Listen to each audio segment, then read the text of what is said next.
নমস্কাৰ দৰ্শকসকল, স্বাগতম জনাইছোঁ আমাৰ এই বিশেষ অনুষ্ঠান আৰু আপোনালোকক ব্যতিক্ৰমৰ মজিয়ালৈ আদৰণি জনাইছোঁ।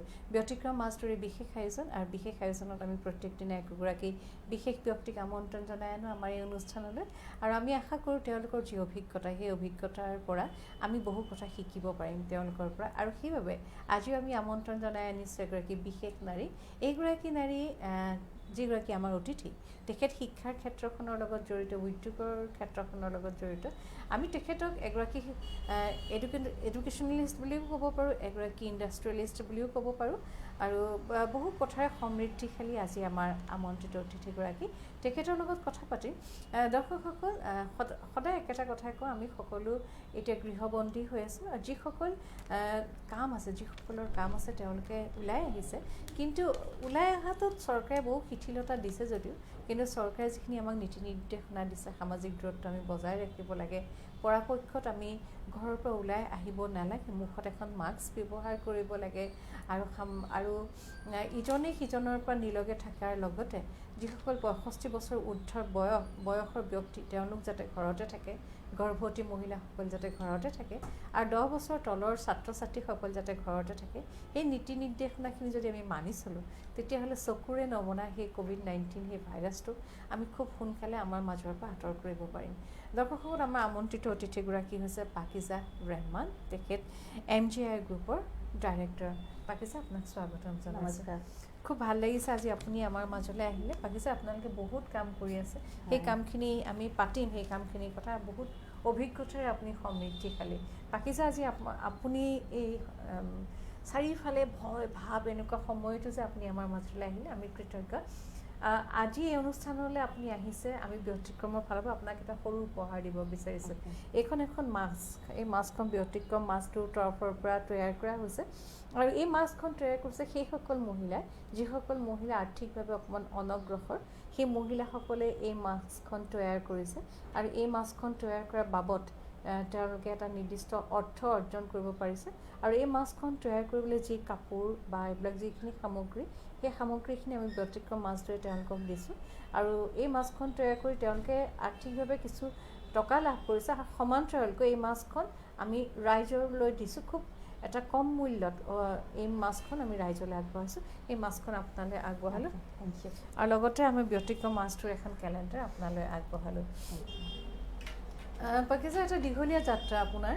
কটন মহাবিদ্যালয়ত আপুনি স্নাতক মহলাত পঢ়িলে, তাৰপিছত আপুনি দিল্লীত পঢ়িলে নহয়, MBA কৰিলে, MBA আপুনি দিল্লীত কৰিলে, তাৰপিছত মোৰ তাতো মই জব কৰিছিলোঁ দিল্লীত জব কেইদিনমান কৰাৰ পিছত মোৰ বিয়া হ'ল। তাৰপিছত আই মুভ টু জেদ্দা, ছৌদি আৰবিয়াত মোৰ হাজবেণ্ডৰ লগত। তাতো মই কৰিছোঁ, এটা ব্ৰিটিছ স্কুলৰ লগত জড়িত হৈ আছিলোঁ। তাত মই economic studies and business studies A-level ষ্টুডেণ্টছক, 11-12 লেভেল ষ্টুডেণ্টছক পঢ়াইছিলোঁ। হয় হয়, আপুনি কটন মহাবিদ্যালয়ত পঢ়িলে, এতিয়া কটন বিশ্ববিদ্যালয়, আপুনি কি বিষয় লৈ আপুনি স্নাতক মহলা উত্তীৰ্ণ হৈছে? মই কৰিছোঁ, মোৰ হায়াৰ ছেকেণ্ডেৰী ছায়েন্স ষ্ট্ৰীমত আছিলে। তাৰপিছত মই আৰ্টছলৈ শিফ্ট কৰিলোঁ, ইংলিছ অনাৰ্ছ লৈ পেলাই। ইংলিছ অনাৰ্ছ লৈ পঢ়িলে আৰু তাৰপিছত দিল্লীৰ পৰা গৈ যেতিয়া আপুনি ছৌদি আৰবিয়া পালেগৈ, তাতো আপুনি 11-12 ষ্টুডেণ্টক পঢ়ুৱাইছিলে। তাতে বিজনেছ ষ্টাডিজ আৰু ইকনমিক্স, বিজনেছ ষ্টাডিজ আৰু ইকনমিক্স পঢ়াইছিলে। ছৌদি আৰবিয়া তাৰ বুলি ক'লে আমাৰ এনেকুৱা লাগে দূৰ দূৰণি এখন দেশ আৰু তাৰ যিখিনি ছাত্ৰ ছাত্ৰীসকলক যেতিয়া পাইছে, ছাত্ৰ ছাত্ৰীসকলৰ পৰা বহু কথা জানিব পাৰি নহয় জানো? বহুত হেৰি হয়, শাৰ্প হয় সিহঁতি। তাত বহুত দেশৰ ছাত্ৰ ছাত্ৰীসকল আছিলে, স্পেচিয়েলি ইণ্ডিয়াৰো আছিলে, ইণ্ডিয়া, পাকিস্তান, বাহৰেইন, তাৰপিছত নাইজেৰিয়া, চাউথ আফ্ৰিকা, চব বহুত কেইখন দেশৰ ছাত্ৰ ছাত্ৰীসকল আছিলে আৰু সিহঁতৰ মেণ্টেলিটিটো মানে বহুত বেলেগ। চব গোটেইকেইটা মই বহুত অভিজ্ঞতা লাভ কৰিছোঁ সিহঁতৰ পৰা, সিহঁতৰ লগত ইণ্টাৰেক্ট কৰি পেলাই।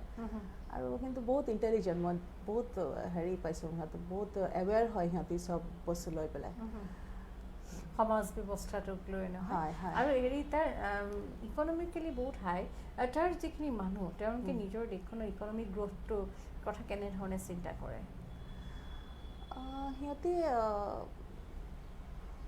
হেৰি কৰে, ৱমেনবোৰ ইমান বেছি ওলাই নাহে, বাট সিহঁতি নিজৰ বিজনেছত জড়িত থাকে ৱমেনবোৰ আৰু মহিলাসকল। আৰু সিহঁতৰ নিজৰ বিজনেছ আছে, নিজৰ ইণ্ডাষ্ট্ৰী, নিজৰ কোম্পানীজবোৰ হেৰি কৰি থাকে চলাইছে। ষ্টুডেণ্টছখিনি কেনেকৈ তেওঁলোকে কি ভাবে নিজৰ দেশখনৰ কথা? ষ্টুডেণ্টছ এনেই সিহঁতি বেলেগ ষ্ট্ৰীমত যায়, যেনেকৈ আমাৰ ইয়াতো কৰে, তাতো এডুকেশ্যন এতিয়া বহুত হেৰি হৈ গ'ল, ইম্প্ৰুভ হৈ গ'ল। বা বিদেশতো গুচি যায় কিছুমান, লণ্ডন সেইবোৰত গুচি যায়। আৰু আজিকালি বহুত ইম্প্ৰুভ হৈ গ'ল এডুকেশ্যন চিষ্টেম, বহুত ইউনিভাৰ্চিটিজবোৰ আহিলে। তাৰপিছত আপুনি চাউদি আৰবিয়াত কাম কৰাৰ পাছত আপোনালোক ইণ্ডিয়ালৈ চিফ্ট কৰিলে, অসমলৈ চিফ্ট কৰিলে। অসমলৈ চিফ্ট কৰাৰ কাৰণটো আমি জানিম। অসমলৈ অহাৰ পিছত আপুনি আকৌ অসমত এখন স্কুল খুলিলে। হয়, আপুনি দিল্লীত পঢ়িলে, MBA কৰিলে, তাৰপিছত চাউদি আৰবিয়ালৈ গ'ল। তাত আপুনি ইমান ধুনীয়া ৱৰ্ল্ডৰ ষ্টুডেণ্টক লগ পাই আপুনি তাত তেওঁলোকক ইকনমিক্স আৰু ইংলিছ শিকালে, বিজনেছ ষ্টাডিজ শিকাইছে। তাৰপাছত যেতিয়া আপুনি অসমলৈ আহি স্কুল এখন স্থাপন কৰিলে, কি নতুন চিন্তা চৰ্চাৰে আপুনি অসমত স্কুলখন স্থাপন কৰিলে? মোৰ বহুত মন আছিলে সমাজৰ কাৰণে কিবা এটা কৰোঁ, আমাৰ নিজৰ ঘৰৰ, আমাৰ নিজৰ ৰাজ্যৰ কাৰণে কিবা এটা কৰোঁ, ইয়াতে ছেটেল হোৱাৰ খুব বেছি মন আছিলে।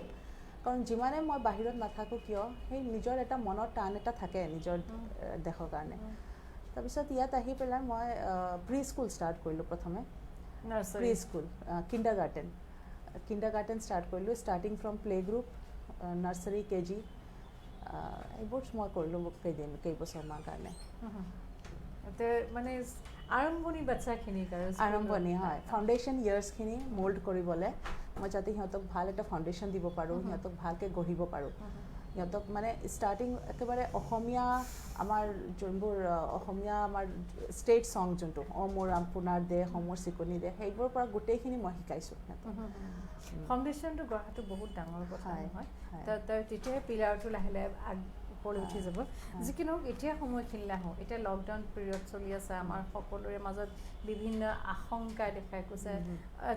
আচল কথাটো হ'লে আমি সকলোৱে কনফিউজ কি হ'ব নহয়। আৰু এই লকডাউন পিৰিয়ডত আমাক যিটো আমাৰ ইকনমিক যিটো কণ্ডিশ্যন কেনেকুৱা হৈছে, মানে অভাৰঅল মানুহ ইকনমিক কণ্ডিশ্যনটো এতিয়া বহুতখিনি শ্ল' ডাউন হৈ গৈছে, ষ্টপ হোৱা নাই, কিন্তু এইটো শ্ল' ডাউন হৈ গৈছে।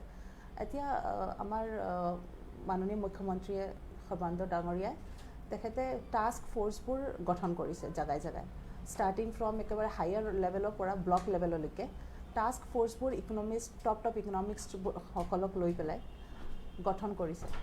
সিহঁতে থলুৱা উদ্যোগবোৰ স্থাপন কৰিবলৈ আৰু সেইবোৰ ৰিভাইভ কৰিবলৈ, ইকনমিকেলি সেইবোৰ ৰিভাইভ কৰিবলৈ, মানুহক ছেল্ফ ডিপেণ্ডেণ্ট কৰিবলৈ সেই থলুৱা উদ্যোগবোৰ স্থাপন কৰি আছে।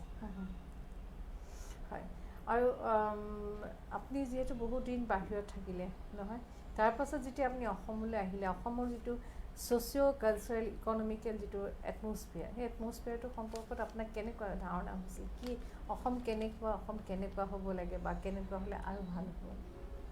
অসমখনতো মোৰ নিজৰেই, মই কেইবছৰমানৰ কাৰণেহে বাহিৰত গৈছিলোঁ, বাট একো মই ডিফাৰেঞ্চ পোৱা নাই। মই ইয়াতে অসমত আহি পেলাই ভালে পাইছিলোঁ। I didn't find any much hardship in getting adjusted again অসমত। চ' অসমত মানে অলপ ডেভেলপমেণ্ট হ'ব লাগে, ছ'চিঅ' ইকনমিক হেৰিবোৰ, ৱমেন এম্পাৱাৰমেণ্টটো বেছি জৰুৰী হয় ইয়াতে। যেনেকৈ এতিয়া ব্যতিক্ৰম মাছদৱে মাস্ক বনাইছে অৰ্থনৈতিকভাৱে কৰিবলৈ, সহায় কৰিবলৈ। চ' তেনেকুৱা মানুহবোৰক আমি এমপ্লয় কৰিব লাগে, those who need our help, those who need to come back in economy. আৰু আমাৰ MSMEছবোৰ যেনে MSME কথা পাতিম। হয়, মানে এতিয়া আকৌ আপোনাক এডুকেশ্যন ছেক্টৰৰ কথা সুধিব বিচাৰিছোঁ। আপুনি যিহেতু ইমান সুন্দৰ এটা শৈক্ষিক বাতাবৰণত কাম কৰিছে, আৰু তাৰপাছত অসমলৈ আহিলে, অসমলৈ আপুনি স্কুল স্থাপনৰ কথা চিন্তা কৰিলে। এতিয়া অসমত অতি সম্প্ৰতি এটা নতুন এডুকেশ্যন ছিষ্টেম এটা দিছে, সেইটো উপায় নাই, কাৰণ কোনো বাচ্চা স্কুল যাব পৰা নাই, অনলাইন ক্লাছেছবিলাক হৈ আছে। অনলাইন ক্লাছেছবিলাকৰ সম্পৰ্কত আপোনাৰ ধাৰণাটো কেনেকুৱা? অনলাইন ক্লাছেছ এতিয়া প্ৰথমেতো মোৰ ল'ৰা ছোৱালীকেইটা বহুত হৈ গৈছিলে, পূৰা এংজাইটিত আছিলে, কি হ'ব কি নহ'ব, ক্লাছ ষ্টাৰ্ট হোৱা নাই, ছেশ্যন ষ্টাৰ্ট হোৱা নাই, এপ্ৰিল মাহৰ পৰা ছেশ্যন ষ্টাৰ্ট হোৱা নাই। তাৰপিছত আমিও মানে বহুত হতাশ হৈ আছিলোঁ, কি হ'ব, কেতিয়া লকডাউন শেষ হ'ব, কেতিয়া মানে মহামাৰীটোৰ পৰা আমি পৰিত্ৰাণ পাম। তাৰপিছত যেতিয়া অনলাইন ক্লাছবোৰ ষ্টাৰ্ট হ'ল এটলিষ্ট ল'ৰা ছোৱালীকেইটা অকণমান ইনভলভ হ'ল পঢ়া শুনাৰ দিশে কিন্তু এতিয়া মই দেখি আছোঁ সিহঁতি মানে বহুত বেছি ব'ৰ হৈ আছে আমনি লগা হৈছে সিহঁতৰ অনলাইন ক্লাছ টিচাৰ ষ্টুডেণ্ট যোনটো ৰিলেশ্যন যোনটো ইণ্টাৰেকশ্যন সেইটো মিচিং হৈ আছে সিহঁতৰ ডাউটছবোৰ কিছুমান থাকি যায় সেইখিনি ছল্ভ নহয়গৈ আৰু পেৰেণ্টছবোৰ এক্টিভলি ইনভলভ হৈ থাকিব লাগে অল দ্য টাইম সিহঁতি মোবাইলত বা স্ক্ৰীণ টাইমটো বাঢ়ি গৈছে সিহঁতৰ চকুৰ প্ৰব্লেম হৈ আছে মূৰটো বিষায় সিহঁতৰ সেইখিনি ডিছএডভান্টেজেছ আছে এডভান্টেজেছ মানে কি জাষ্ট সিহঁতি টাচত হৈ আছে পঢ়া শুনা লৈ পেলাই বাট ডিছএডভান্টেজেছ বহুত কাৰণ আমাৰ ইয়াত চবৰ ওচৰত স্মাৰ্টফোন নাই হাই স্পীড ইণ্টাৰনেট নাই ইভেন আমাৰ মেট্ৰ' চিটিত আমাৰ গুৱাহাটী চহৰত ইণ্টাৰনেটটো কেতিয়াবা ব্ৰেকডাউন হৈ যায় তেতিয়া ল'ৰা ছোৱালীকেইটা একেবাৰে পূৰা হৈ যায় হতাশ হৈ যায় কি হ'ল মই মিছ কৰি আছোঁ ক্লাছ হ'ল ইণ্টাৰনেট নাই ইণ্টাৰনেটৰ স্পীডটো কম লোডিং হৈ থাকে অ'পেন নহয় একো বস্তু চ' সেইটো প্ৰব্লেম হয় ইণ্টাৰনেটৰ প্ৰব্লেম আছে তাৰপিছত টিচাৰ ষ্টুডেণ্ট ৰিলেশ্যনটো সেইটো ইমান নহয় ডাউটছবোৰ ক্লিয়াৰ নহয় তাৰপিছত বহুতৰ ঘৰত কিছুমান ল'ৰা ছোৱালী আছে গাঁৱে ভূঞে সিহঁতি য'ত নেটৱৰ্ক থাকে কিছুমান মই শুনিছোঁ শ্বিলঙত পাহাৰৰ ওপৰত গৈ পেলাই বহি থাকে টাৱাৰ নেটৱৰ্ক পাবলৈ সেইটো এটা বহুত ৰিস্কি হৈ গৈছে আৰু আমাৰ বেছিভাগ আৰ্বান আমাৰ চিটিৰ ল'ৰা ছোৱালীকেইটাহে কৰিব যোনবোৰ ৰিম'ট এৰিয়াত আছে সিহঁতিতো একেবাৰে হৈ আছে টাচত নাইকিয়া হৈ গৈছে একেবাৰে অনলাইন ক্লাছটো কৰি সিহঁতে একো লাভ উঠাব পৰা নাই সঁচাকৈ আমি স্কুল বুলি ক'লে সদায় জানো যে টিচাৰ ষ্টুডেণ্টৰ মুখামুখি আৰু টিচাৰ্ছগৰাকীক তেওঁলোকে ফিল কৰে টিচাৰে কেনেকৈ কথা কয় কেনেকৈ বুজায়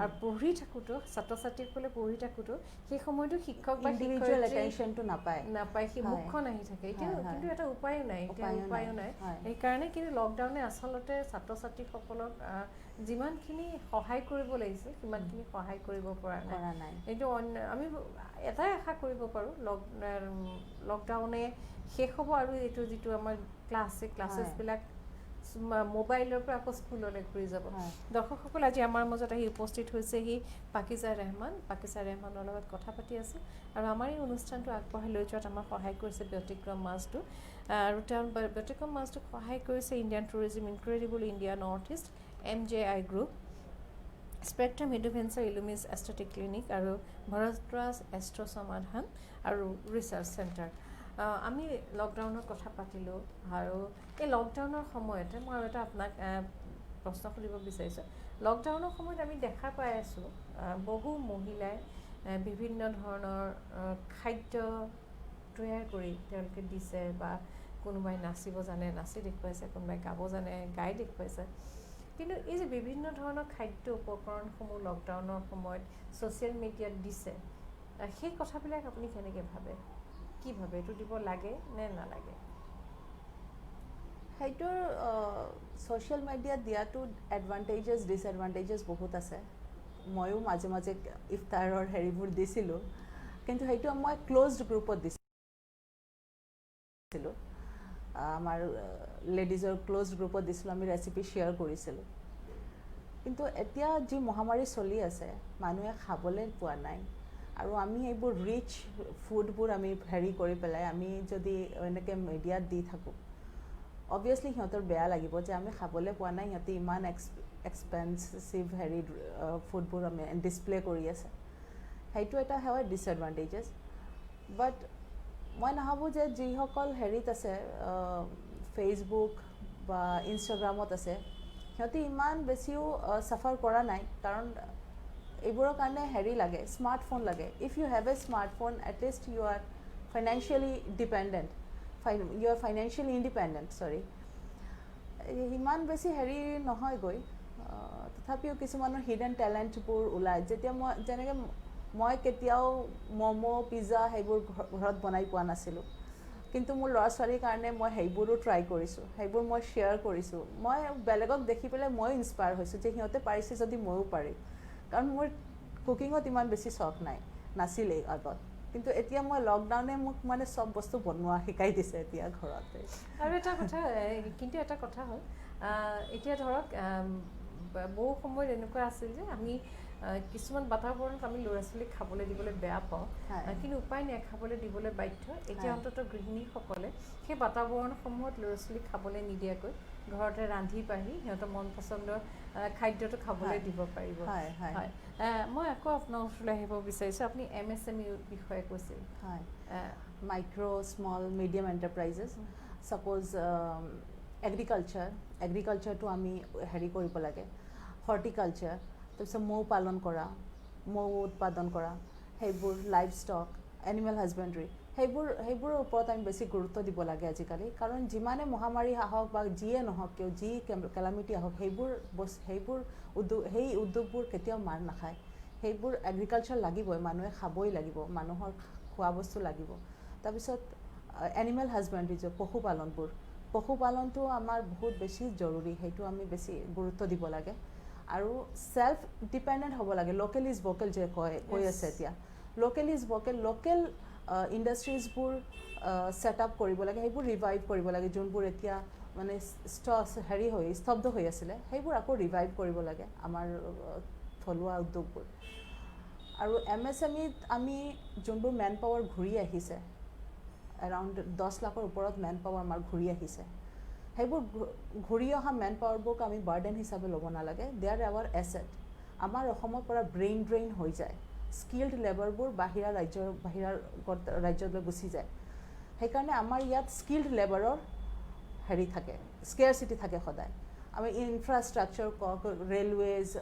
ৰোড কনষ্ট্ৰাকশ্যন সেইবোৰত বহুত লেবাৰ পোৱা নাযায় সেইকাৰণে সেইবোৰ সেই ক্ষেত্ৰবোৰ বেছিভাগ আগবাঢ়ি যাবলৈ আগবাঢ়ি যাব নোৱাৰে সব আমাৰ মেক্সিমাম লেবাৰবোৰ বাহিৰত গুচি যায় স্কিল্ড লেবাৰ ছাপ'জ ইন এগ্ৰিকালচাৰত আমি মডাৰ্ণ টেকন'লজিবোৰ ইউজ কৰিব লাগে কিন্তু আমাৰ মডাৰ্ণ টেকন'লজি ইউজ কৰিব হ'লে আমাৰ অকণমান শিক্ষিত খেতিয়ক লাগিব শিক্ষিত খেতিয়কবোৰ বাহিৰত গুচি যায় আৰু সিহঁতি লাজ কৰে ইয়াতে কাম কৰিবলৈ শংকা থাকে লাজ কৰে কিন্তু সেই বস্তুটো সিহঁতে বাহিৰত গৈ কৰি আছে ইয়াতে দিন হাজিৰা মানুহে ইয়াত 500কে পায় 500 টকাকৈ তাত 500 টকাকৈ পালে মাহত 15,000 হৈ যায় কিন্তু বাহিৰত গৈ সিহঁতে অকল 7,000 8,000 টকাত কৰি আছে সেইটো বস্তু আমাৰ ইয়াতে কৰিব লাগে সিহঁতে ঘূৰি আহিছে we have to utilize their talent সেইটো সিহঁতে স্কিলটো ব্যৱহাৰ আমি ইউটিলাইজ কৰিব লাগে সিহঁতক মানে হতাশ হোৱাৰ পৰা সিহঁতক এনকাৰেজ কৰিব লাগে যে আমাৰ ইয়াতো চব বস্তু আছে তোমালোকে ইয়াতে ইনভলভ হোৱা আৰু আমাৰ কৈ আছে আমাৰ মাননীয় মুখ্যমন্ত্ৰীয়ে তেখেতে কৈছে যে সিহঁতে আমাৰ কাৰণে এছেট হয় সিহঁতে আমাৰ কাৰণে বাৰ্ডেন নহয় আৰু সিহঁতে নিজৰ ঘৰলৈ ঘূৰি আহিছে উভতি আহিছে আৰু সিহঁতেও বহুতখিনি শিকিছে এতিয়া যে বাহিৰা ৰাজ্যত সিহঁতে অকল কামহে কৰাইছে দে ডিডন্ট গেট এনি ছাপোৰ্ট একো ইকনমিকেলি ছাপোৰ্ট পোৱা নাই ইম'চনেল ছাপোৰ্ট পোৱা নাই একো পোৱা নাই ইমান ডাঙৰ বিপদৰ সময়ত সিহঁতে একো ছাপোৰ্ট নাপায় সিহঁতে আকৌ নিজৰ ঘৰলৈ ঘূৰি আহিব লগা হ'ল সিহঁতৰ দৰমহা কাট অফ হৈছে চাকৰি গুচি গৈছে খাবলৈ পোৱা নাই খোজকাঢ়ি আহিছে চাইকেল চলাই আহিছে চেন্নাইৰ পৰা ল'ৰা কেইটামান চাইকেল চলাই আহিছে চ' এইটো বৰ দুখৰ বিষয় সেইকাৰণে আমি ইহঁতক আঁকোৱালি ল'ব লাগে সিহঁতক ইয়াতে এমপ্লয় কৰিব লাগে সিহঁতক ইয়াতে আমাক জব সেইবোৰ দিব লাগে কাৰণ আমাৰ অসমীয়া মানুহখিনি ওচৰত এখন খেতি পথাৰ আছে হয় আমাৰ খেতি পথাৰ সেইটো আমাৰ মেইন হয় খেতি পথাৰত ইনভলভ হ'ব লাগে তাতে মডাৰ্ণ টেকন'লজি বছৰত এবাৰ খেতি কৰি পেলাই গোটেই বছৰটো বহি থাকে তেনেকৈ হ'ব নালাগে ৰ'টেশ্যন অফ ক্ৰপছ হ'ব লাগে সেইখিনি নলেজ অকল মডাৰ্ণ টেকন'লজি এগ্ৰিকালচাৰেল যোনবোৰ ইউনিভাৰ্চিটি আছে সেই ইউনিভাৰ্চিটিৰ ষ্টুডেণ্টছবোৰ আমাৰ অসমত কিয় নকৰে সিহঁতে কিয় বাহিৰত গুচি যায় অসমত যদি গোটেইখিনি সিহঁতে চেলাৰীটো ভাল পায় পেকেজ ভাল পায় সিহঁতে ইয়াতে কৰিব সো সেইখিনি আমি অলপ শিক্ষিত তাৰ পৰা আমি এইটো ৰপ্তানি কৰিব পাৰোঁ নহয় জানো বাহিৰলৈ পঠাব পাৰোঁ এতিয়া আমাৰ চাহৰ ক্ষেত্ৰত ইমান ইমান চহকী আৰু মই বিশেষকৈ MGR গ্ৰুপ যেতিয়া আমি আগৰ বা সাঁচি গছৰ কথাটো আপোনাৰ লগত পাতিম সেইটো এটা বৃহৎ উদ্যোগ আৰু ইমান আশা নহয় জানো সেই উদ্যোগটো এইটো এটা ফিক্সড ইনভেষ্টমেণ্ট সেই কথা পাতিম মই আৰু তেনেকৈ বহুত ধৰণৰ কাম আছে কি নাই আদা হালধি মেডিচিনেল প্লাণ্টছ এইবোৰ বহুত গোটেই বছৰটো এজন ফৰেনাৰ আহি পেলাই কৈছিল যে অসমখনলৈ আহি মই আচৰিত হৈছোঁ ইয়াত পাহাৰে গছে হাবিয়ে বননি সকলোতে বন ঔষধি আছে ইতিমধ্যে আমাক চৰকাৰে ঘোষণা কৰিছে বাই ডিফল্ট অৰ্গেনিক হয় আমাৰ মাটি বাই ডিফল্ট অৰ্গেনিক বাই ডিফল্ট ফাৰ্টাইল হয় বেছি হেৰি ফাৰ্টিলাইজাৰবোৰ ইউজ কৰিব নালাগে আমাৰ মাটিত নালাগে আৰু আমাৰ বিশেষকৈ ক্লাইমেটিক যিটো ৱেডাৰ পচন কণ্ডিশ্যনবোৰ সাৰ, ইমান ভাল ক্লাইমেট ভাল, আমি পচন সাৰ তৈয়াৰ কৰিব পাৰোঁ, গৰুৰ তাকে। গোবৰ এভেইলেবল চব আৰু বস্তু সঁচাকৈ হয়। আৰু মানে চৰাই খাই যোৱা আধা খোৱা সেই গুটিটোৰ পৰাও সেইটো আকৌ গছ পুলি হয় কিমান ডাঙৰ কথা। আৰু অপৰ্যাপ্ত বৰষুণ, প্ৰকৃতিয়ে ইমান সুন্দৰ এটা পৰিৱেশ দিছে নহয় জানো। ইতিমধ্যে আমাক কেন্দ্ৰীয় চৰকাৰে এটা ঘোষণা দিছে 20 লাখ কোটি টকা প্ৰদান কৰিব, মানে আৰু যাৰ কাৰণে তেওঁ কৈছিল আমাৰ প্ৰধানমন্ত্ৰী মহোদয় আৰু অসমৰ মুখ্যমন্ত্ৰী ডাঙৰীয়াও সেই কথাষাৰ বিশেষ গুৰুত্ব দিছে, ভকেল ফৰ লোকেল। এই যে 20 কোটি টকা যদি আহে, 20 লাখ ক্ৰ'ৰ আমি ইউটিলাইজ কৰিব লাগে। কেনেকৈ ইউটিলাইজ হ'ব? আৰু এইটো ইউটিলাইজ কৰিবৰ কাৰণে আপুনি যিহেতু এগৰাকী MBA ষ্টুডেণ্ট, এইটো ইউটিলাইজ কৰিবৰ কাৰণে সৰ্বসাধাৰণ কেনেকৈ আগবাঢ়ি আহিব লাগিব? যিসকল নিডি পাৰ্চনে সিহঁতি স্মল ইণ্ডাষ্ট্ৰিবোৰত, আমি ছাপ'জ এতিয়া বহুত মানুহে কেণ্ডেল মেকিং ইণ্ডাষ্ট্ৰিত ইনভলভ হৈ আছে। কেণ্ডেল মেকিং এইটো একেবাৰে মিনিমাম ইনভেষ্টমেণ্ট হয়, কিন্তু ইট হেজ হিউজ প্ৰফিটছ। এইটো লৈ পেলাই আমি ইণ্টাৰনেশ্যনেল, লোকেল প্লাছ ইণ্টাৰনেশ্যনেল মাৰ্কেটো আমি হেৰি কৰিব পাৰিম, দখল কৰিব পাৰিম কেণ্ডেল মেকিং প্ৰচেছটো। কাৰণ বাহিৰা কাণ্ট্ৰিজত কি হয়, সিহঁতি এৰ'মেটিক যোনবোৰ কেণ্ডেলছ হয়, এৰ'মেটিক কেণ্ডেলছবোৰ সিহঁতি বহুত চাহিদা বাহিৰত। এইটো যদি আমি ইয়াতে ষ্টাৰ্ট কৰি পেলাই আমি বাহিৰত হেৰি কৰোঁ, ইম্পৰ্ট কৰোঁ, সেইটো এটা বহুত ভাল হেৰি ইনিচিয়েটিভ। কেণ্ডেল মেকিং আছে, তাৰপিছত চাহৰ উদ্যোগটো আছে, স্মল টি গ্ৰ'ৱাৰ্ছ, সেইবোৰ স্মল টি গ্ৰ'ৱাৰ্ছ ইনভলভ হ'ব পাৰে নিজৰ পেকেজিং হেৰিবোৰত লৈ পেলাই। এতিয়া ৰিচেণ্টলি আমি ষ্টাৰ্ট কৰিছোঁ MGI গ্ৰুপে, ৰিফ্ৰেছ নামৰ ব্ৰেণ্ড এটা আমি ষ্টাৰ্ট কৰি আছোঁ চাহৰ। সেইটো আমি স্মল টি গ্ৰ'ৱাৰ্ছৰ পৰা আমি চাহ লৈছোঁ, সিহঁতৰ যাতে মানে এমপ্লয় হৈ থাকে আমাৰ লগত, সিহঁতে আমাৰ লগত জড়িত হৈ থাকে, আৰু সেইটো আমি এক্সপৰ্ট কৰিবলৈ এতিয়া চেষ্টা কৰি আছোঁ। মই এতিয়া MGI গ্ৰুপলৈ আহোঁ। MGI গ্ৰুপৰ আপুনি এগৰাকী ডাইৰেক্টৰ। MGI গ্ৰুপটো অসমৰ বাবে বৰ আশাৰ বতৰা, কাৰণ আপোনালোকে মানুহক সচেতন কৰিছে সাঁচি গছ কেনেকৈ ৰুব লাগে, সাঁচি গছৰ পৰা অগৰ কেনেকৈ তৈয়াৰ কৰিব পাৰি, 10 বা 12 বছৰৰ পিছত সাঁচি গছে কিমান এটা আৰ্থিক মুনাফা দিয়ে, এইটো খুব গুৰুত্বপূৰ্ণ কথা। আমি সেই সম্পৰ্কত কথা পাতিম। দৰ্শকসকল, আমাৰ লগত আছে পাকিজা ৰেহমান, তেখেত শিক্ষাৰ লগতো জড়িত, আৰু তেখেতক এগৰাকী আমি উদ্যোগী নাৰী বুলি ক'ব পাৰোঁ, খুব আশাবাদী এগৰাকী নাৰী। আজি এই অনুষ্ঠানটো আগবঢ়াই লৈ যোৱাত আমাক সহায় কৰিছে, ব্যতিক্ৰম মাছটো সহায় কৰিছে India tourism, Incredible India North East, MJI group, spectrum adventure আৰু ইলুমিছ এস্থেটিক ক্লিনিক, লগতে আছে Bharadwaj astro Samadhan and research centre. মই পাকিজা আপোনাৰ ওচৰলৈ আহিছোঁ। এতিয়া MJI যিটো গ্ৰুপ, আপুনি যিটো গ্ৰুপৰ ডাইৰেক্টৰ, MJIৰ বিষয়ে সবিশেষ আপুনি আমাৰ দৰ্শকসকলক জনাওক। MJI গ্ৰুপে আমি ইনভলভ হৈ আছোঁ from plantation to marketing of agarwood products. Agarwood প্ৰডাক্টছবোৰ আমি তাত হেৰি এক্সপৰ্ট কৰিবলৈ আমি সহায় কৰোঁ। যোনবোৰ মানুহ খেতিয়কবোৰ আছে আমাৰ গাঁৱে ভূঞে, সিহঁতি MJI গ্ৰুপৰ লগত জড়িত হৈ পেলাই প্লান্টেশ্যনটো কৰিব পাৰে। ফৰ এৰাউণ্ড 10 to 12 years প্লান্টেশ্যনৰ পিছত যেতিয়া গছটো মেচিয়ৰ্ড হৈ যায়, তাৰপিছত যদি নেচাৰেলি আগাৰ ফৰ্ম নহয়, আমি আৰ্টিফিচিয়েলি অৰ্গেনিক ইনকুলেশ্যন কৰোঁ। আৰু আমি নিজে ইনভেণ্ট কৰিছোঁ এইটো খাচী ভেঁকুৰটো, অৰ্গেনিক ফাংগাছ, সেইটোৰ জৰিয়তে আমি হেৰি কৰোঁ, ইনকুলেশ্যন কৰোঁ। ইনকুলেশ্যন কৰাৰ পিছত এৰাউণ্ড 2 to 3 yearsৰ ভিতৰত গোটেই গছত আগৰ ফৰ্ম হয়। সেইটো বহুত বেছি ভেলুৱেবল হৈ যায়।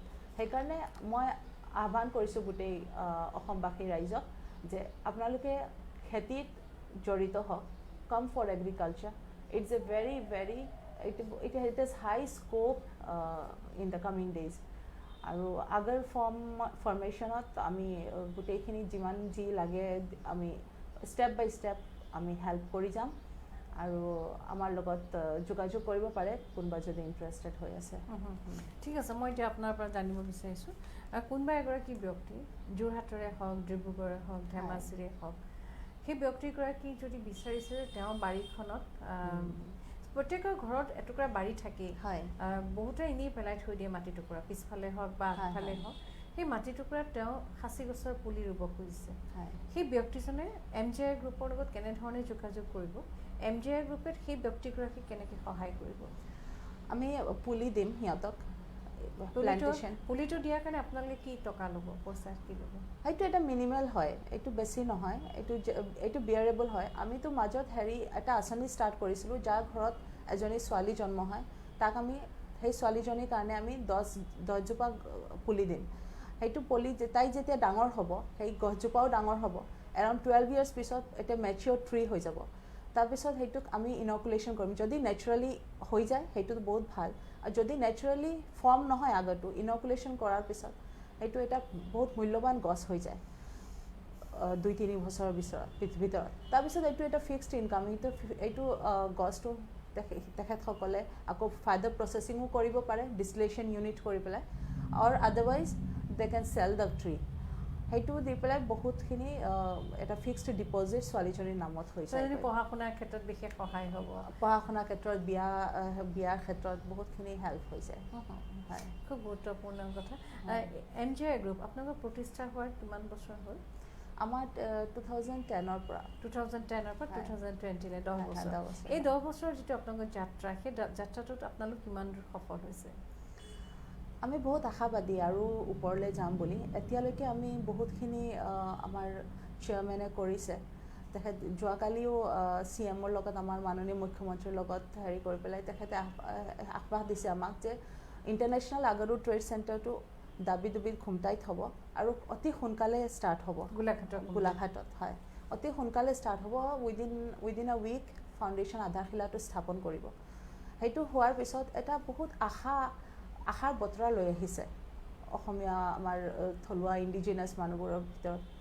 সিহঁতে এতিয়া বহুত আশাবাদী যে এতিয়া ইণ্টাৰনেশ্যনেল ট্ৰেড চেণ্টাৰটো হৈ গ'লে সিহঁতে ডাইৰেক্ট লেনদেন কৰিব পাৰিব। তাত মাজত দালালৰ কোনো জৰুৰত নাই, কোনো ব্ৰকাৰ সোমাব নোৱাৰে, কোনো কৰিব নোৱাৰে।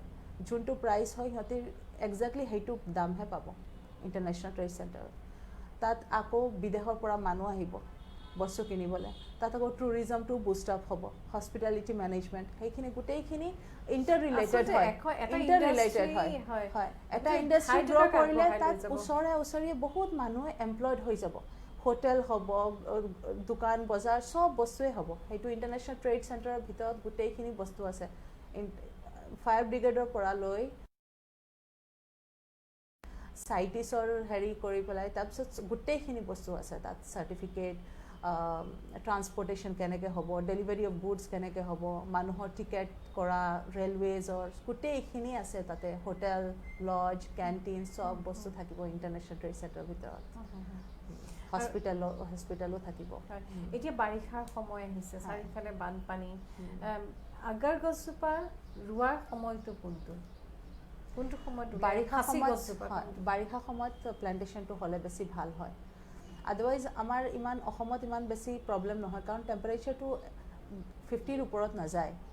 চ' 45লৈকে বিয়াৰ কৰে আগৰ গছজোপাত। সেইটো টেম্পাৰেচাৰটো বিয়াৰ কৰিব পাৰে। আৰু ৱাটাৰিং কৰি থাকিলে, পানী দি থাকিলে সেইটো থ্ৰু আউট দ্য ইয়াৰ আমি কৰিব পাৰি। But best time is rainy season, মনচুনৰ টাইমত আমি কৰিব এতিয়া যোনটো বতৰ হয়। আৰু সেই মাটি টুকুৰা কেনেকুৱা হ'ব লাগিব? মাটি টুকুৰা অকণমান শ্ল'পিঙত হ'ব লাগে, অকণমান ওখ ঠাই হ'ব লাগে, তাত পানী জমা হ'ব নালাগে। আৰু সেইকাৰণে আমাৰ আপাৰ আছামৰ মাটি মানে পুৰা ফিট আৰু আগৰ গছৰ প্লাণ্টেশ্যনৰ কাৰণে। আদাৰৱাইজ আজিকালিতো চবতে হৈ আছে, বঙাইগাঁও, গোৱালপাৰা চবে প্লাণ্টেশ্যন কৰি আছে। অকণমান ওখ ঠাই হ'লে কৰিব পাৰে। পাকিছে, আপুনি বহুত কাম কৰি আছে, MGI গ্ৰুপৰ লগত খুব ওতঃপ্ৰোতভাৱে জড়িত হৈ আছে। এগৰাকী ডাইৰেক্টৰ, সেইটো আপোনালোকৰে গ্ৰুপ, MGI গ্ৰুপ। তাৰোপৰি আপুনি প্ৰথমে এডুকেশ্যন ছেক্টৰটোত কাম কৰিলে, আৰু কামিং ডেজ, আহি থকা দিনবিলাকত ওমেন এণ্টাৰপ্ৰেনাৰ ডেভেলপমেণ্টৰ কাৰণে আপোনাৰ কিবা নতুন পৰিকল্পনা আছে নেকি? ওমেন এণ্টাৰপ্ৰেনাৰশ্বিপত মই ভাবোঁ মই এটা কৈছিলোঁ যে কেণ্ডেল মেকিংটো মই বহুত ইণ্টাৰেষ্টেড হয়। কেণ্ডেল মেকিংটো মই ওমেন এম্পাৱাৰমেণ্টৰ কাৰণে সিহঁতক এমপ্লয় কৰিব বিচাৰোঁ, মই সিহঁতক জড়িত কৰিব বিচাৰোঁ। সেইটোত আহিব পাৰে। তাৰপিছত আগাৰ প্লাণ্টেশ্যনটো কৰিব পাৰে। যোনবোৰ নাৰী সিহঁতি ঘৰত বহি বহুতখিনি কৰিব পাৰে, আগাৰ প্লাণ্টেশ্যন কৰি পেলাই।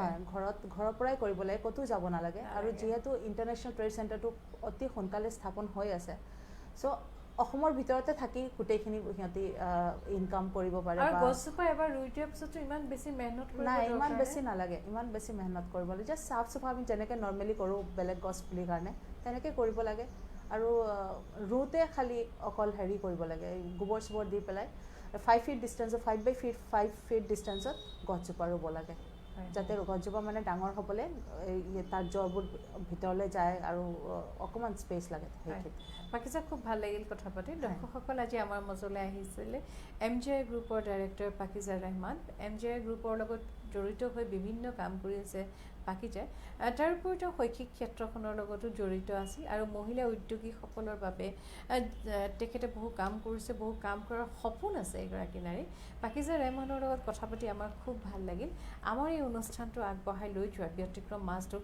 সহায় কৰিছে India tourism Incredible India North East MJI group spectrum adventure and Illumis aesthetic clinic লগতে আছে Bharatraj Astro Samadhan and research centre এনে মহিলাসকলক দেখিলে আমি খুব ভাল পাওঁ কাৰণ তেওঁ ইমান সুন্দৰ এটুকুৰা ঠাইত আছিল সৌদি আৰবত আছে সৌদি আৰবৰ পৰা তেওঁলোকে নিজৰ মাতৃভূমিলৈ ঘূৰি আহিছে তেওঁলোকে মাতৃভূমিলৈ ঘূৰি নাহি ভাৰতবৰ্ষৰ কোনোবা এখন উন্নত ঠাইত থাকিও তেওঁলোকে কাম আৰম্ভ কৰিব পাৰিলেহেঁতেন কিন্তু তাকে নকৰি নিজ মাতৃভূমিলৈ ঘূৰি আহি তেওঁলোকে বিভিন্ন উন্নয়নমূলক কামত জড়িত হৈ পৰিছে বিশেষকৈ MJI গ্ৰুপে সাঁচি গছ ৰোপণৰ ক্ষেত্ৰত সজাগতা সৃষ্টিৰ বাবে যিখিনি কাম কৰিছে সেই কামখিনি সঁচাকৈ শলাগিবলগীয়া ইতিমধ্যে আপোনালোকে গম পালে পাকিজাৰ মুখত যে গোলাঘাটত এটা খুব সুন্দৰ ইণ্টাৰনেশ্যনেল ট্ৰেড চেণ্টাৰ হ'ব সাঁচি গছক লৈ আগৰ উৎপাদন কেন্দ্ৰ এটা হ'ব আন্তঃৰাষ্ট্ৰীয় পৰ্যায়ত আমাৰ বাবে অতিকৈ আশাৰ বতৰা আমি কৰ্মসংস্থাপনৰ বাট বিচাৰি পাম আৰু পাকিজাৰ মুখত শুনি খুব ভাল লাগিল আমি সকলো কৰ্মমুখী হ'ব লাগে আমি যদি কৰ্মমুখী হওঁ কৰ্ম সকলোতে আছে পুনৰবাৰ ধন্যবাদ জ্ঞাপন কৰিলোঁ পাকিজা আপোনালোকৰ জৰিয়তে মই সমূহ অসমবাসী ৰাইজলৈ ঈদৰ শুভেচ্ছা জনালোঁ আৰু মই ঈশ্বৰৰ ওচৰত প্ৰাৰ্থনা কৰি আছোঁ যে আমি অতি সোনকালে COVID-19 পৰা যাতে আমি পৰিত্ৰাণ পাওঁ আৰু যিসকল ফ্ৰণ্টলাইন ৱৰ্কাৰ্ছ ডক্টৰছ নাৰ্ছেছ যিসকলে ইমান যুঁজি আছে আমাক বচোৱাৰ কাৰণে সিহঁতক মই চালাম জনাইছোঁ আৰু যিসকল গুচি গৈছে COVID-19ত আক্ৰান্ত হৈ পৃথিৱীৰ পৰা গুচি গৈছে সিহঁতক মই শ্ৰদ্ধা নিবেদন কৰিছোঁ সঁচাকৈ বাকিজা খুব গুৰুত্বপূৰ্ণ কথা ক'লে আজিও কোৱাৰেণ্টাইন চেণ্টাৰত এজন ব্যক্তি COVID-19ৰ দ্বাৰা আক্ৰান্ত হৈছে সেইজন ব্যক্তিয়ে কিন্তু তেওঁ গা অসুস্থ হোৱাৰ পাছতো তেওঁৰ যিসকল আহিছে বাহিৰৰ পৰা তেওঁলোকৰ স্বাব টেষ্ট কৰি আছিল নিজৰ কৰ্ম ইমান সুকলমে পালন কৰি থকাৰ পাছত আজি তেখেত COVID-19ৰ দ্বাৰা আক্ৰান্ত হৈছে অসুস্থ হৈছে বুলি আমি গম পাইছোঁ আমি সকলোৱে ভগৱানৰ ওচৰত প্ৰাৰ্থনা জনাইছোঁ যিজন ব্যক্তি নিজৰ অসুস্থতাৰ পাছতো অতিথিসকলৰ বাহিৰৰ পৰা অহা আমাৰ মানুহখিনি স্বাব টেষ্ট কৰি নিজৰ কৰ্তব্য সম্পাদন কৰি আজি COVID-19ত আক্ৰান্ত হ'ল সেইজন ব্যক্তি যেন খুব সোনকালে তেখেতে মুক্তি পায় এই COVID-19 আক্ৰমণৰ পৰা মুক্তি পায় আৰু আমি ভাবিছোঁ তেখেতে মুক্তি পাব এই কাৰণে তেখেত এজন যুঁজাৰু তেখেতে যুঁজি আছে যুঁজি তেখেতে নিজেও যি অসুখৰ সন্মুখীন হৈছে এই অসুখৰ পৰা মুক্তি পাব মই পাকিজা শেষত আৰু এটা কথা আপোনাক সুধিব বিচাৰিছোঁ আপুনি খুব ব্যস্ত হৈ থাকে কামতে ঘৰ সংসাৰ কাম অত্যন্ত ব্যস্ত মহিলাসকলৰ ব্যস্ততাটো অন্তৰ নাই নহয় জানো পাকিজা তাৰপিছতো যদি সকলোখিনি সুকলমে ঠিক হৈ যায় যদি ধুনীয়াকৈ আকৌ কামলৈ আগবাঢ়ি যাব পাৰোঁ আপোনাক যদি কওঁ যে আপোনাক আমি কোনোবা এখন ঠাইলৈ ভাল লগা ঠাইলৈ আমি আপোনাক পঠাব বিচাৰিছোঁ আপুনি ক'ত যাবলৈ ইচ্ছা কৰিব মোৰ বহুত মন আছে মোৰ ছুইজাৰলেণ্ডখন চোৱা মোৰ ফেমিলিৰ লগত যোৱা ছুইজাৰলেণ্ডখন চোৱাৰ মোৰ বহুত মন আছে তাতে যাব বিচাৰিম চাগে অ'কে পাকিজা ৰহমানে তেওঁ ছুইজাৰলেণ্ড যাব বিচাৰিছে তেওঁ ইতিমধ্যে চৌদি আৰব ঘূৰি আহিলে পৃথিৱীৰ বহু ঠাইলৈ পাকিজা গৈছে সেই তালিকাখন মই পোৱা নাই তথাপি পাকিজা যাব বিচাৰিছে ছুইজাৰলেণ্ডলৈ প্ৰকৃতিয়ে চাগে পাকিজাক খুব হাত বাউলি মাতে আমি আশা ৰাখিছোঁ সকলো ভাল হ'ব আমি COVID-19ৰ এই আক্ৰমণৰ পৰা আমি সকলো ৰক্ষা পাৰিম ভগৱানে আমাক সকলোকে ভাল কৰিব আৰু তেতিয়া সকলো ভাল হ'ব আমি পাকিজা ৰেহমানক তেওঁ পৰিয়ালৰ সৈতে আমি তেওঁক ছুইজাৰলেণ্ডলৈ পঠাই দিম আৰু আমি আশা ৰাখিছোঁ আপোনালোক এতিয়া গৃহবন্দী হৈ আছে বুলি হতাশ নহ'ব আপোনালোকে পঢ়ক ভাল লগা কামবিলাক কৰক তাৰ পাছত নিজৰ হবিবোৰ হেৰি কৰক কোনোবা গান গাই ভাল পায় কোনোবা লিখি ভাল পায় সেইবোৰ সিহঁতে এতিয়া বেষ্ট টাইম হয় বেলেগ কোনো কাম নাই বাহিৰত যোৱা নাই সেইকাৰণে ঘৰত বহি পেলাই নিজৰ টেলেণ্টবোৰ হিডেন টেলেণ্টছবোৰ উলিয়াই আন আৰু এটা মাজতে এটা ভিডিঅ' পাকিজা খুব পপুলাৰ হৈছে মাতৃ আৰু কন্যাই নাচিছে এটা খুব ভাল লগা কথা কাৰণ আমি মাতৃসকলে এটা সময়ত আমি নিজৰ মাজত লুকাই থকা প্ৰতিভাসমূহ সকলো পাহৰি যাওঁ হয় এতিয়া মই যেনেকৈ গান চান এইবোৰ মই গোৱা পাহৰিয়ে গৈছিলোঁ আজিকালি মই ঘৰত কম্পিউটাৰ গানো গোৱা ষ্টাৰ্ট কৰিছোঁ অলপ চলপ খুব ভাল কথা কাৰণ আৰু আপোনালোকে ইমান কামত ব্যস্ত হৈ থাকে তাৰ মাজতে অকণমান মানুহ ল'ৰা ছোৱালীৰ লগত সিহঁতিও এনকাৰেজ কৰে মোক ময়ো গাওঁ কেতিয়াবা খুব ভাল কথা আৰু মাতৃকন্যা নাচোৱা আৰম্ভ কৰিছে গতিকে আমি আশা ৰাখিছোঁ আমি সকলো সুকলমে থাকিম ভালকৈ থাকিম আৰু পাকিজা আজি আপুনি অহাৰ কাৰণে পুনৰবাৰ আপোনাক বহুত ধন্যবাদ Thank you. Welcome to Spectrum Ventures, an institution committed towards excellence in IITJ, NEET, AIMS and boards preparation. We offer courses for classes 11 and 12, repeaters and pre-foundation. We have a team blended with youth and experience dedicated in nurturing young talents of Northeast. The administrative team maintains a special care unit for each and every student. We provide in-house hostel facilities. 4 years of hard work, constant dedication and support from my team, parents and teachers have helped me to start an educational revolution in Assam. Every year we have dominated in the results of NEET 2019 and JEE 2019 and is not an exception. This time, more than 55 selections have taken place out of 112 students, with Upasana Talukdar being the highest with 643 marks. Best team, best teachers and the entire dedication has helped us to grow to become the fastest coaching institute in Assam.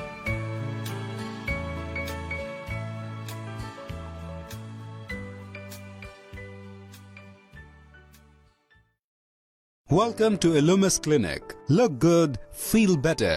Illumis Clinic is Guwahati's first state-of-the-art aesthetic clinic located in the heart of Guwahati at ABC.